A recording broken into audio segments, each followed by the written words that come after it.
hotter. Out that flame I came, they try to stop me, straight up block me through that pain. I've gained a newer way, pursue my rays. Look, I don't cry no more. I just load up my mind, the grind go show, cause I'm locked in.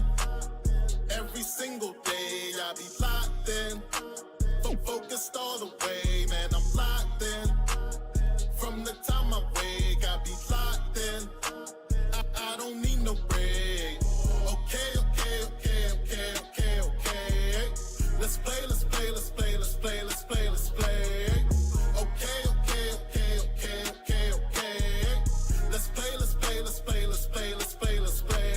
Sorry, ain't no conforming. They'll know when I come for them. They don't know what I'm forming. They get low while I'm soaring. Ain't nothing about abnormal. No, he abnormal. Bad for you, ask for who doubts I shout. I'm asked for you. No debate, I flow grade 8. Luckily, they with me now. Sit back, watch a procreate. I spit raps that'll go through hate. Stay focused on your biz and don't you ever focus. Stay focused on your biz and don't you ever focus. I'm locked in. Every single day I be locked in. Focused all the way, man, I'm locked in. From the time I wake, I be locked in. I don't need no break. Okay. Let's play. Okay. Let's play.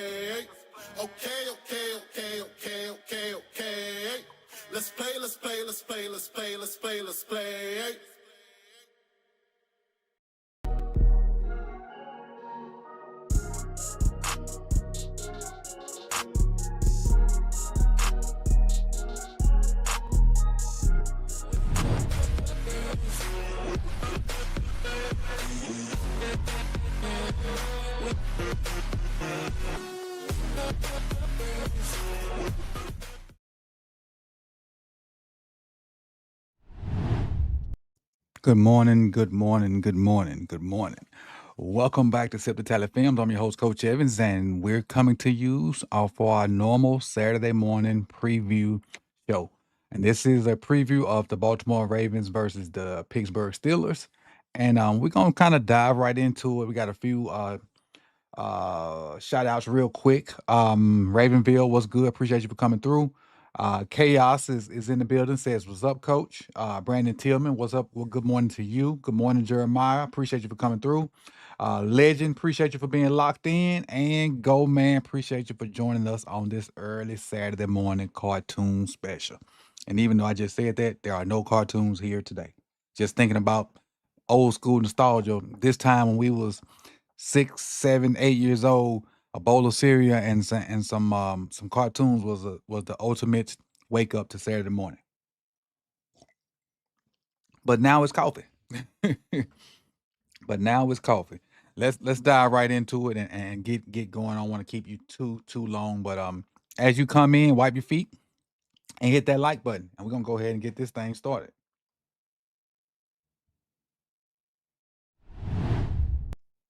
All right, so we're going to start with the Ravens and Steelers offense and their NFL rankings and where they're ranked. Now, on this, they did, Jeremiah, they really did.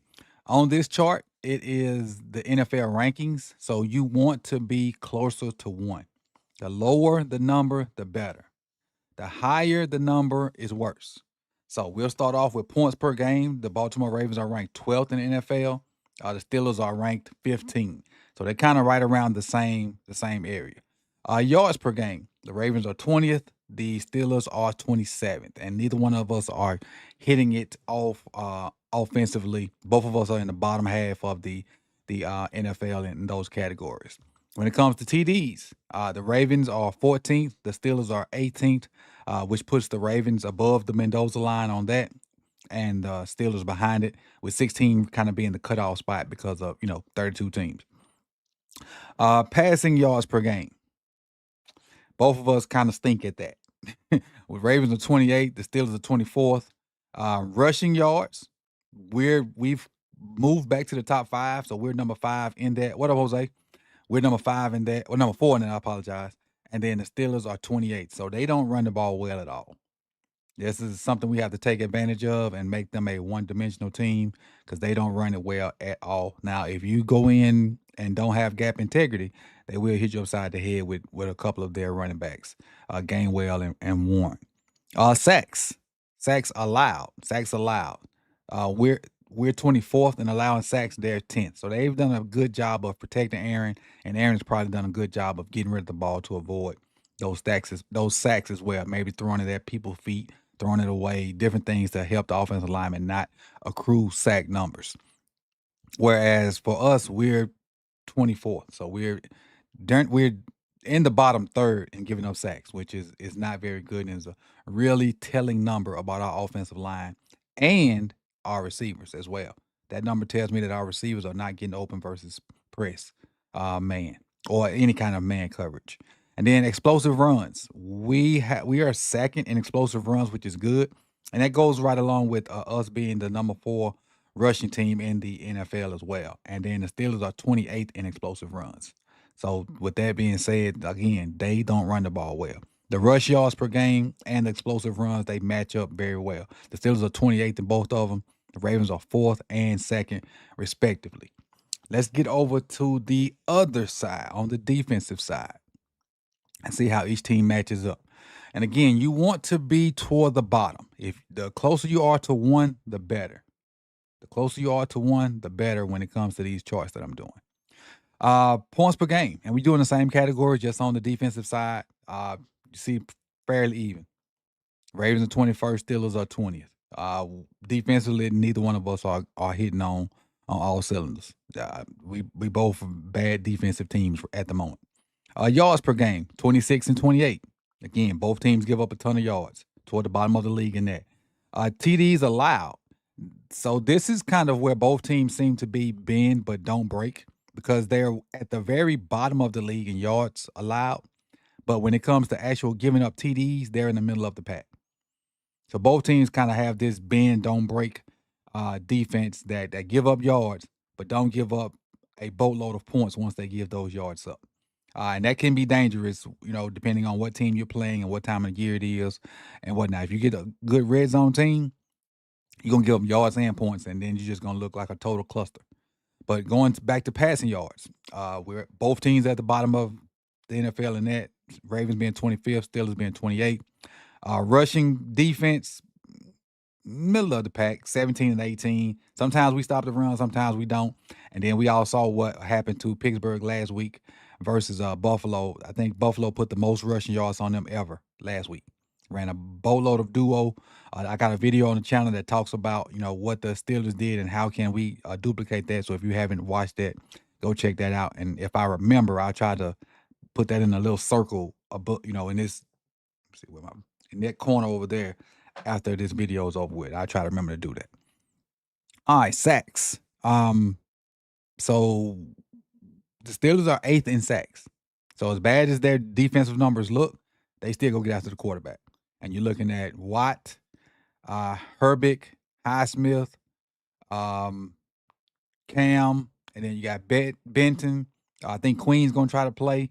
And then their other linebackers, is it Peyton Wilson? I think it's Peyton Wilson. I think. I'll check that in a second. And then explosive runs. This is the explosive runs given up. We're 15 and giving up explosive runs. They're 20th. So that's the defensive matchup right there. Let's look at some individual matchups, whether quarterback versus quarterback, running back versus running back, stuff like that, and see what the seasons look like. So obviously our quarterback is Lamar Jackson and theirs is Aaron Rodgers. They waited around to see what Rodgers was going to do, and they got the guy they wanted.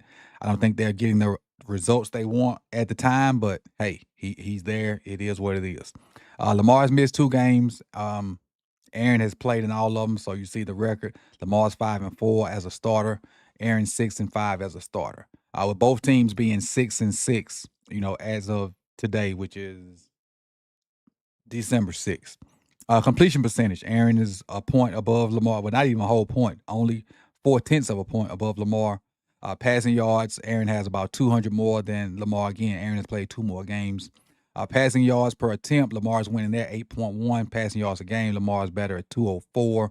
Passing TDs, Lamar has 15, Aaron has 19. Interceptions, Lamar has 4. Um, that threw me off. Oh, and Aaron had 7.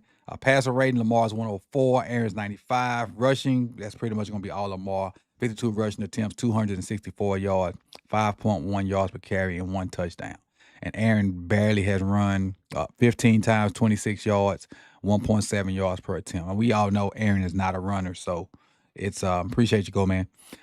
So it is what it is on that. We know Aaron's not a runner. He's the true pocket passer.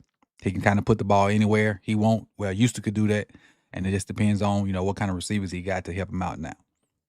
Looking at the backfield, you got Jalen Warren as their lead back, and then we have Derrick Henry. And as quiet as Derrick Henry has been this year for our liking, he's still probably going to break or should break 1,000 yards this game.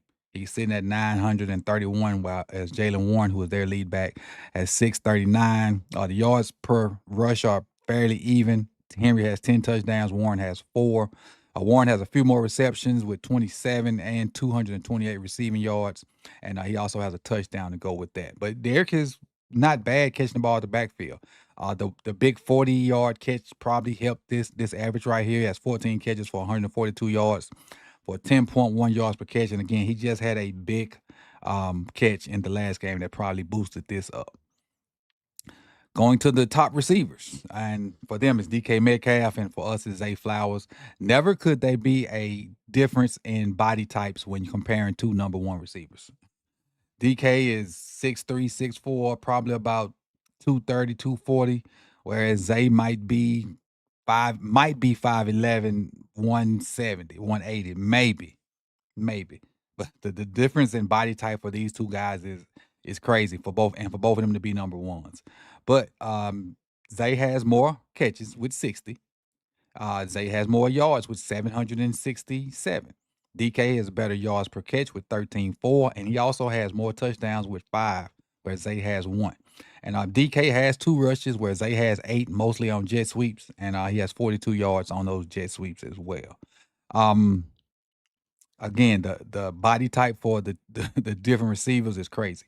So I went to tight ends as well, because I think the tight ends are going to play a factor in this game on both sides. And that's why we have all 4 of them up here. And honestly, I could have put 2 more guys on here, 1 for each team. I could have obviously put Kolar up here, and I could have added Baby Hayward to this as well, because they kind of get in, the action as well. But the tight ends for them, and we all know what Pat Frymuth does. Frymuth's a good catch, middle of the field guy. But the guy that scares me is Darnell Washington, and he don't scare me like running routes or, blocking. He helps in the blocking too. But once he gets the ball, I'm worried about him getting on the ground. Because Marlon with the bad hand back there, Nate versus Darnell. We don't really want that happening. We don't want a Woozier versus. We don't want none of our safeties tackling that guy, because we don't have that huge safety. Kyle's tall, but he ain't big. He ain't thick. Pause. So getting Darnell the ball in space and letting him get ahead of steam really scares the crap out of me, because that's basically a defensive tackle running the football down the field with some agility and stuff like that. But Mark, who just signed an extension, who will be here for a while now, so we can kind of stop talking about him being gone. He leads this group with 37 catches, also leads it with 332 yards. Darnell Washington has the yards per average lead with 12.5, even 1/10 above likely. Touchdown receptions marked, rushing attempts marked, and that's mostly on the tush push. I think he had, and that long touchdown where they faked the tush push and he booted out. And that's where the touchdown came from. So these are your 4 tight ends that'll be, moving and grooving here Sunday. And I think all 4 of them will have a huge role in this game, even bigger than the wide receivers. All right, up front, when you look at the Ravens up front, you got Stanley, Voorhees, Linderbaum, Farlele, and Rosengartner, who they're decent. These are PFF grades you see, and I know some people care or don't care about PFF grades. What up, Nitro? Appreciate you for coming through, man. Appreciate you for coming through. And if you don't follow Nitro, click that link up under his name where it says go follow Wonderkin Show over at YouTube, and got his YouTube. So go over there and follow Nitro over there. Appreciate you for popping in on us, man. Appreciate you. And Neuro, what's good, Neuro? And that Ravens guy. But back to this. And again, these are PFF grades for the offensive line, and take it how you will. But they grade each player the same. So whether you agree with the grading or not, each player is based on the same criteria, and so that's kind of what you see. But I think we don't have the advantage right here with Highsmith, Hayward, Herbert, and Watt. I think those four have a huge advantage over what we throw up front with Stanley, Voorhees, Linderbaum, Farley, and Rosengarten. The big issue I have is Herbert and Hayward, and on rundowns that will probably be Hayward and Benton going against Voorhees, Linderbaum, and Farley. That's the issue I have. And even if Emory Jones gets in that some for Voorhees, I'm worried about Hayward seeing a rookie and just eating that food, like really just destroying Emory Jones if he gets in there. Now Emory may be able to hold his own. He may be able to hold his own, but just off the top of it, just like Goldman said, in this matchup, I think the Steelers have the advantage. But let's flip this and let's go Steelers offensive line versus our defensive line. Now you see Patano is back, McCormick, Frazier, Samalu, and Pete versus Travis Jones, Dre Jones, John Jenkins, and Kyle Van Noy. This might be a push. This like their offensive line versus our defensive line might be a push. Now, when you add Roquan and Buchanan in there, I think we get the advantage there. But I didn't even think about adding their guys into the, or even when adding their guys in the mix defensively, I think they have the advantage. But for us, I think we have a slight advantage simply because when you add the linebackers in the mix and how well they've been playing lately, and even though you see a lot of yellow on both sides, you see Van Noy, Jones, Buchanan, Pete, and Fatanu in yellow. I think we have the advantage on this one. Not by much. Not by much. So it's going to come down to skill guys and quarterback play for me because I think they have the advantage defensively, or the defensive front wise. I think we have a slight advantage defensive front wise, but both sides can be taken advantage of because neither team plays great defense. Neither team plays great defense. Our edges have to find a way to get home. Somebody just said that, which is 100% true. D Wiz just said that. What up, D Wiz? They got to find a way to beat Fatano and Pete. They got to. Got to.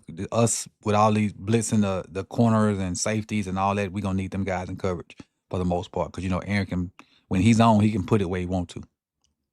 All right. Now, the chess match. And I haven't done this one before, but these guys are kind of synonymous. So I did this.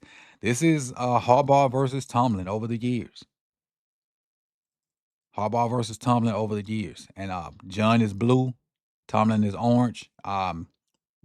John has been coaching 18 years. Mike's 19. They're the two longest tenured coaches in the NFL right now. Both fan bases are screaming for their heads, so they're kind of in the same boat with that as well. Wins. These are regular season wins. John has 288. Mike has 304. Losses. John has 178. Mike has 189. Playoff wins. Postseason wins. John has 13. Mike has 8. And then both have 11 playoff losses. So Mike is under 500 in the playoffs. I don't think Mike has won a postseason game since, appreciate it, go man, since 2016. I think I heard somebody say that on YouTube yesterday or the day before.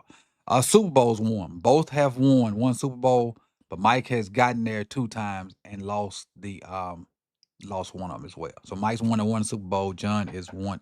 All right. That's Mike versus John Harbaugh. All right, the injury report. The last injury report for yesterday.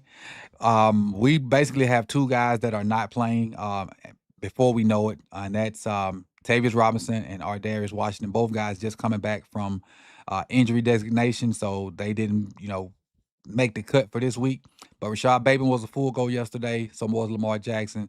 Travis Jones as well. Ronnie Stanley did not practice, but his thing says rest. So there's no injury designation. It just says rest. So hopefully, he just, older vet. You want to try to keep him healthy, especially going down the stretch. You don't want to put that wear and tear on his I want to say his ankle because that's what he had the problems with last time. Devontae Walker was a full go, and Nate Wiggins was full go as well. So Nate will probably play after leaving the Thanksgiving game with I think concussion. What up, Ashley? How you doing? What up? As far as the Steelers, they got 3 guys that are already been deemed out. Offensive lineman Calvin Anderson, safety Kyle Duggar, and I think that's a big because Duggar had a big role in their last game as well. And defensive tackle Derek Harmon is a rookie from Oregon who was playing pretty good as well in that rotation with Hayward and Benton. DK's full go, James Pierre's full go, Joey Porter Jr.'s full go. Queen was limited, but he's going to try and go. Jalen Ramsey was limited, and Rogers was full. Isaac Samolo, who's one of their offensive linemen, did not practice, so I don't know if he's going to go. Skoranek was full, and then TJ White was full as well. So for most part, they'll have their full complement of players that we know of based off this last injury report. All right, so there were a lot of what were we gonna call them? Insights for both teams. So instead of copying and pasting all of them, I'm just gonna pull the site up and kind of read them off. Because there's 4, 8, 12. We're gonna do 8 for both sides. We'll do 8 for the Steelers and 8 for the Ravens because there's more for both of them. So we'll start with the Steelers. All right. And I throw this up there so we can see it. Let's go back to this one. All right. So starting with Aaron Rodgers, it says Aaron Rodgers has the second quickest time to throw among quarterbacks. Consequently, Rodgers has been pressured at the lowest rate among that group of quarterbacks. So a lot of people not getting pressure on Aaron Rodgers. And I think it's because their quick game is sufficient and Aaron Rodgers is not going to hold on to that ball. He don't have the ability to escape like he used to. The ball's coming out. You just got to be in position to defend the ball once it comes out. However, Aaron Rodgers has been sacked 26% of his pressure dropbacks, which is the 4th highest among qualified quarterbacks. So when he's in shotgun, the ball's coming out. When he's under center and it takes a little longer, they're getting heat on Aaron Rodgers. Move to the next one. Aaron Rodgers has averaged 5.8 air yards per attempt this season, the lowest mark among qualified quarterbacks, and his lowest mark since 2016, which is what I just said. The quick game, they're getting the ball out. So we can't allow free releases. We got to have at least somebody over each receiver, even if it's not man. So just don't allow them quick releases and for Aaron to be like, okay, he dropping out. I can throw this 5-yard hitch or this quick out or this little stick route. We can't give him those free releases and try to play zone behind him because Aaron Rodgers will pick those apart all day long. He will use that as the running game. Next up, Darnell Washington. The Steelers tight end has generated 502 yards after the catch, the 3rd most in the league this season. Yeah, because nobody want to tackle his big split. That's why. Nobody wants to tackle a 320-pound tight end running down the field head with a full head of steam. Those are business decisions being made. They tackling them because they got to, not because they want to.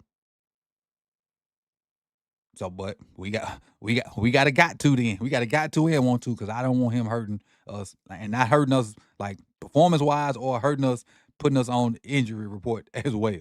So that's what that is. All right, the next one, Steelers offense says Steelers have utilized 13 personnel at the highest rate in the league this season. So what that means is Washington's going to be out there, Freiermuth's going to be on there, and Baby Hayward's going to be out there. And they may have another tight end that I don't recall right now, but them the 3 I know about. Washington, Freiermuth, and Baby Hayward. And I'm saying they probably got another tight end because they use Hayward kind of like a fullback. All right. And then next one is DK Metcalf. DK has been targeted down the field on just 32% of his targets this season, the lowest mark of his career. They can't protect. Can't protect time for him to get down the field. That's part of the issue. And we got to take advantage of that. Next one is Aaron Rodgers again. The Steelers have used designated rollouts on 8.3% of Aaron Rodgers' dropback, his highest mark since 2021. Another reason showing you they can't protect him. They getting him on the move. You got a guy that's 41 years old and you're having to roll him out. That shows that they don't trust what the O-line can do straight up. Can we take advantage of that? All right, that's the question. Can we? Oh, Jonnu Smith. There he is. That's the 4th one. Thank you, Jeremiah. I knew they had another one. I just couldn't remember his name, but Jonnu, yes. And they use Jonnu almost like a back. They be handing the ball off to Jonnu and everything. What up, James? All right, and I'll skip this one because Kyle Duggar's not playing, and they probably kind of coincides with Jalen Ramsey. I'm going to go straight to this TJ Watt one. I say TJ Watt has faced a chip block on 122 pass rushes, 33 more than the next closest player, Aiden Hutchinson. Wait. Okay, it's good that TJ Watt is being chip blocked. He needs to be chip blocked because he's one of those ones. And the next closest player is Aiden Hutchinson. So wait a minute. There's a dude out there with like 18, 19 sacks. Why he ain't the most chip person? You get where I'm going with it? I know this don't have nothing to do with our game. But there's a dude out there with 18, 19 sacks. He should be first, second, third, fourth, fifth, or sixth in this. And that's probably why he got 18 sacks. So people not chipping him. Or they can't chip him because he faking them out. I know one time we sent 3 guys at him and he beat all 3 of them. I'm talking about Myles Garrett. All right, but let's look at the insights for the Ravens and then we're gonna roll up out of here. How long we been going? 26 minutes. We're not going to 30. All right, Awuzie has allowed the lowest completion percentage, 50%, and the lowest among Ravens defensive backs, and tied for 9th lowest among NFL cornerbacks this season. And we've been saying it for the past 2 or 3 weeks. Awuzie been balling. Awuzie has really been balling, has really showed his worth, looks healthy, doesn't panic when the ball comes. He's been really playing a good corner past 2-3 weeks. And I've noticed it on tape, and these stats back it up as well. Second one, Ravens defense. The Ravens defense has deployed single high safety coverage on 60% of dropbacks this season, the 6th highest among NFL defenses. Man, 3, and then some kind of disguise. Sometimes disguises work, sometimes they don't. But that's what this stat is telling you. Let's keep going to the third one. It's the Ravens defense, and it highlights Kyle Hamilton. Let's say through their first 4 weeks of the season, which he was inactive, Kyle Hamilton aligned as safety. Oh, he was inactive week 5. My bad. Can't read. Kyle Hamilton aligned as safety on 71.7% of his snaps. Since the acquisition of Aloha Gilman, and this will kind of coincide with the quick hits that I did yesterday on that video. Since the acquisition of Aloha Gilman, coupled with some returns from injury, Hamilton has played close to the line of scrimmage at a much higher rate. Aligning in the box, 60% of his snaps. Weeks 1 through 4, that was only 17%. He has played a third of his snaps in the slot, 33% since week 5. The biggest impact of Hamilton's alignment can be seen in the run game. On the season, the Ravens have allowed 4.4 yards per rush with Hamilton aligned in the slot, a yard fewer than that mark with Hamilton at safety. So they're giving up 1 less yard with Hamilton close to the box than they do with him as a deep safety. And again, picking up Gilman and allowing Hamilton to get close to the line of scrimmage has really, really helped this defense. And we all know that by now. And if we are in denial of that, I don't know what to tell you about your football acumen. All right, next. All right, 29 minutes. The Ravens have 5 different players with more than 20 run stops this season, tied for second most. And that kind of coincides with us being good, being better defending the run. Teddy Buchanan and Travis Jones are tied for a team high 26 stops. And if you don't know what stops is, that basically means that your play on that play basically stop the play, whether it's a yard gain, a 2-yard gain, tackle for loss, sack, whatever. You were the primary guy that stopped the play. And for the most part, they're TFLs, for the most part. But not saying Travis has 26 TFLs, but basically it stops. And we'll have to define stops at different. Each website has stops defined as something different. PFF got it as one thing. This site has it as one thing. And just but they basically mean the same thing. What we at? Last one. The Ravens have generated the 4th lowest pressure rate in the NFL this season, 29.1, and have converted just 13.5% of pressures into sacks, the 3rd lowest. We can't get home, people. No matter how much we try to generate pressure, whether it be linebacker blitz, safety blitz, corner blitz, games up front, edge pressure, 4 to a side, we just can't consistently get pressure. And for our DBs not to be getting cooked like they are, like even more than they are, that's a compliment to the DBs because we ain't helping them out up front. We not helping them up front. So we'll see. And as far as, my overall, as far as watching them and what I feel like we need to do, we have to establish the run. And we can run duo. I think the main guy that we have to move on duo is Hayward. And I think we can get a hat on the other guys, and we got to get downhill on these cats. Queen and Wilson, they're smaller but quicker linebackers. And if we can get downhill on them, I like it. I mean, even Falele on both of those guys, I think he can win both of the matchups. The thing is him getting to those guys because they're so quick. I think Emery don't have a problem getting to him. He'll just have to figure out different angles and whatnot. Voorhees, if he can stay upright, I think he don't have a problem getting on second level. But what scares me is them putting 5 up front and their 5 matching our 5. Whether that be Hayward at nose and Benton at one of the 3s and Herbert at a 3, then White at a 3 and White at a 5 and Highsmith at a 5, that terrifies me. That terrifies me right there. Them just saying we're gonna go 5 across, we're gonna play man coverage, and y'all beat us. That scares me. What up, Mr. Luke? That's what scares me. But I think we can get it done, man. I think we can get it done because I really just think Lamar's gonna go the freak off tomorrow. I do. And so with that being said, my prediction is 31-17. 31-17. I think Lamar's gonna go off tomorrow. And because I think they're gonna try to stop the run. I think Lamar's gonna do some things to circumvent that. And then when they open back up to respect the pass game, we'll be able to run the ball on them. So I think they're gonna go balls to the wall to shut the run down this game because of them giving up the most run yards ever last week. They're gonna really get after it for real. So that's what I got for y'all, man. I appreciate y'all for coming through. You could have been anywhere in the world, but you chose to be here with me. I already have the link up for the watch party tomorrow, so make sure you come through with me and watch the watch party. We'll have our trivia.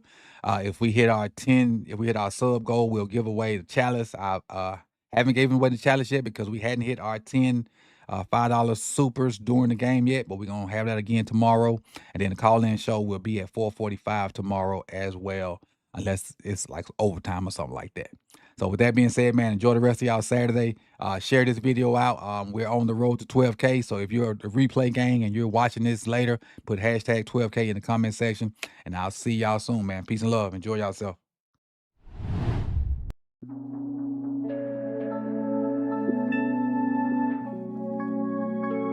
Who is this?